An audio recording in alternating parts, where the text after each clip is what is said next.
والقواعد من النساء اللاتي لا يرجون نكاحا فليس عليهن جناح أن يضعن ثيابهن غير متبرجات بزينة وأن يستعففن خير لهن والله سميع عليم. والقواعد من النساء, സ്ത്രീകളിൽ ഇരുത്തം ചെന്ന ആളുകൾ. ആരാണ് ഖവാഇദ് എന്ന് പറഞ്ഞാൽ?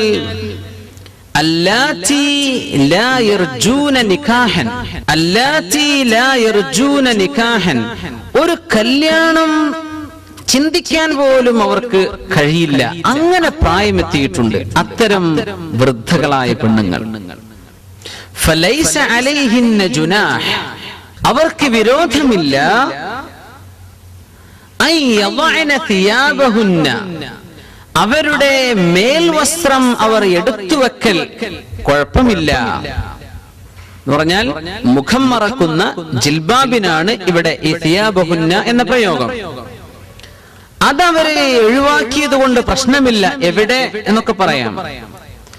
ഗൈറ മുതബർരിജാത്തിൻ ബിസീന, ഈ വൃദ്ധകളാണെങ്കിൽ തന്നെ അലങ്കരിച്ച് സൗന്ദര്യവതികളായി പുറത്തിറങ്ങി നടക്കാത്ത രീതിയിൽ ആണെങ്കിൽ അവർക്ക് ഈ മേൽവസ്ത്രം വീടിന്റെ ഉള്ളിൽ അന്യ ഒരാൾ കടന്നു വന്നാൽ എടുത്തു വെക്കുന്നതിന് വിരോധമില്ല.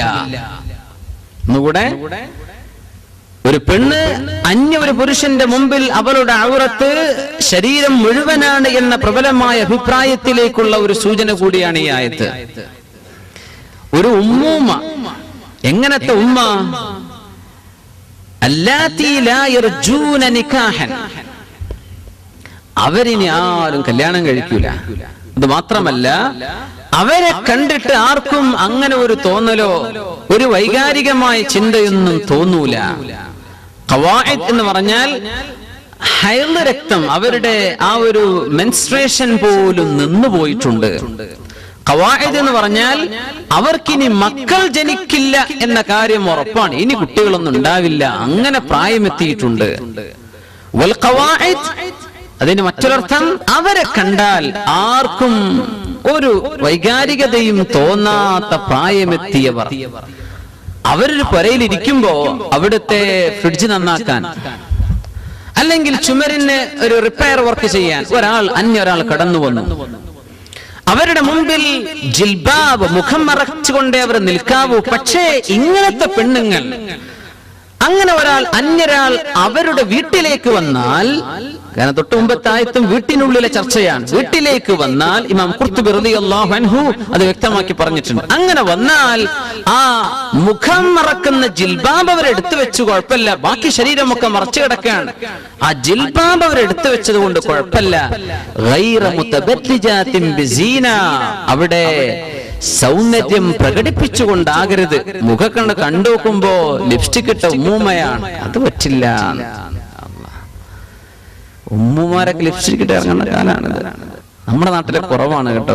നോർത്ത് ഇന്ത്യൻ ഭാഗത്താണ് ഇത് ധാരാളം കാണല്. 90 വയസ്സായാലും ഉമ്മുമ്മ ലിപ്സ്റ്റിക് ഒന്നും തേക്കാതെ പുറത്തിറങ്ങൂല, അവരുടെ കയ്യിൽ അത് കാണും. ചെറുപ്പക്കാരി പെണ്ണുങ്ങളെ പോലെ നടക്കുന്ന ഒരുപാട് ആളുകളുണ്ട്. അങ്ങനെ ഖുർആൻ പറയാണ്, അങ്ങനെയൊക്കെ വല്ല സൗന്ദര്യവും മേക്കപ്പ് ഒക്കെ ഉണ്ടെങ്കിൽ നിങ്ങളത് മറച്ചേക്കണം.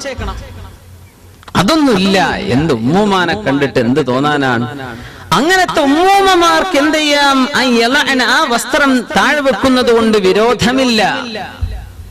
എന്താ അള്ളാഹു പറയുന്നത്?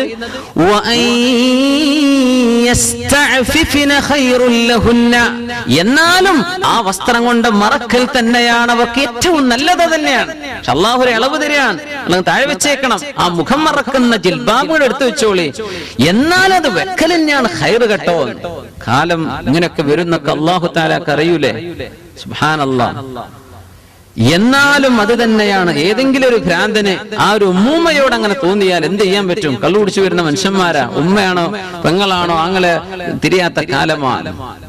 എന്നാൽ അത് ധരിക്കൽ തന്നെയാണ് കേട്ടോ ഖൈറ് എന്ന് അല്ലാഹു തആല പറയുന്നു. വല്ലാഹു സമീഉൻ അലീം.